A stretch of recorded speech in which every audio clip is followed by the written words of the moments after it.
goes back even before I can remember. I've seen a lot of pictures when I first fished and pole was a Snoopy rod. And some of my earliest memories of fishing were fishing my home lake, Woonsock in South Dakota on Lake Pryor. It's really where I just got super addicted to fishing. Like that's all I ever wanted to do when I was little was just go up to the Woonsock Lake. I'd walk up there, ride my bike, and I would go fish for these little tiny bluegill. You know, it was just basically a hook and a piece of bologna. And some of you that have heard this story about me getting upset with my parents back in the day because I wanted a specific type of bologna and had to have garlic in it. I have no idea where I got that from when I was that young, but I wanted garlic. I just couldn't have regular bologna, and that's kind of where my addiction started to fishing. And then, you know, my parents, we did a lot of camping trips out to the Missouri River. We had the James River, was also in our backyard, so we did a lot of fishing over there for catfish and walleye as well. But that's really where the passion for fishing all started.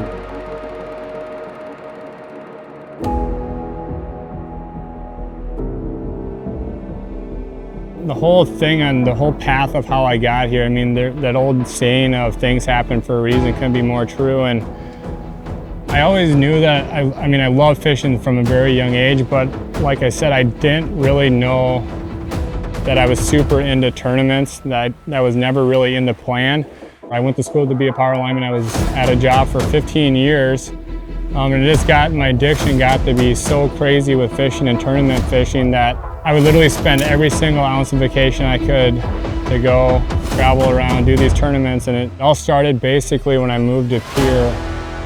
And honestly, the first couple of years I lived in Pierre, I didn't do tournaments. I mean, there was a Gov Cup going on in my backyard. And to be honest, at that time, I didn't even know what the Gov Cup tournament was. Getting to know some really close friends in Pierre that wanted me to hop in with them, and they kind of showed me the ropes on fishing the Missouri River out there. And then it just kind of evolved to fishing Tuesday night fishing league, then fishing the Gov Cup, and then this kind of blew up from there. But I mean, honestly, tournament fishing for me started probably about 10 or 11 years ago, so not very long ago. One of the first tournaments that I ever went out of state to fish was a National Walleye Tour up in Lake Sakakawea, and somehow pulled out the win on that thing. And that was really like the defining moment where I'm like, all right, I can definitely do this. And it's been basically nonstop ever since.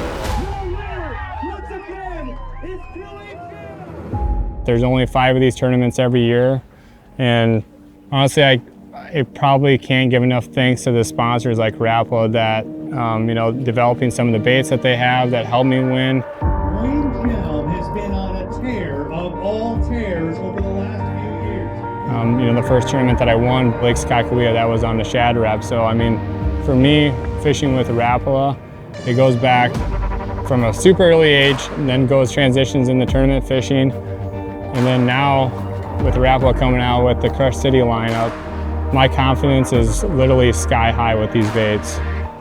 Al was for sure one of the first ones that I ever heard talk really that much about a jig wrap, especially in open water. I mean, I fished it probably like most people have fished it in the wintertime, but never thought to ever cast that bait.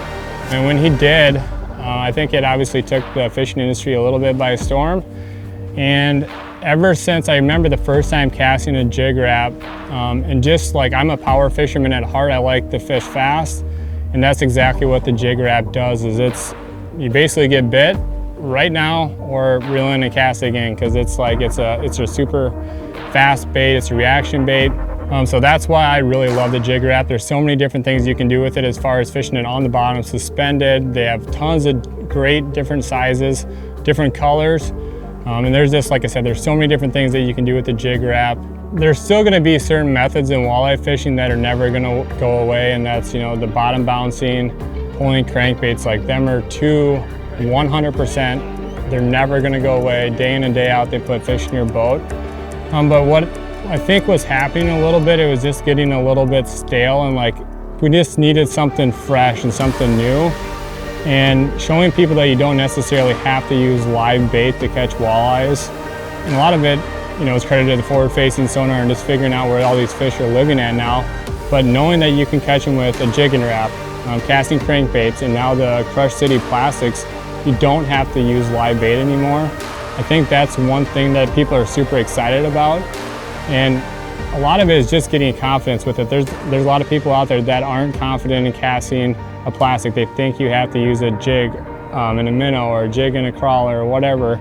But that's simply not true anymore. The baits are so good. And you know, with the last few years of tour level gold, I think we've showcased not only the different sides of tournament fishing, but in walleye fishing in general, that walleye fishing is actually really fun. Now it's like you can go out and you can target these fish. It's fast, it's fun, you can get the whole family involved. And so I think that's why you're seeing the big resurgence in walleye fishing. Yeah, even being a walleye guy primarily, I watch a ton of tournament footage, and the things that you can learn from all of these guys, you watch these guys like Jacob and DC and Sam and Maggie, like they all have their own little nuances that they do, but one thing that we all share is we all love fishing. I am super thrilled, honored, grateful to be part of the Rapala Pro staff. Rapala is a super iconic brand in the fishing industry. If you fish, you've heard of Rapala. But with tour level gold, the introduction of CrushCity, walleye fishing is very, very exciting right now. And I think the skies are the limits. I can now wait to see where we go with CrushCity.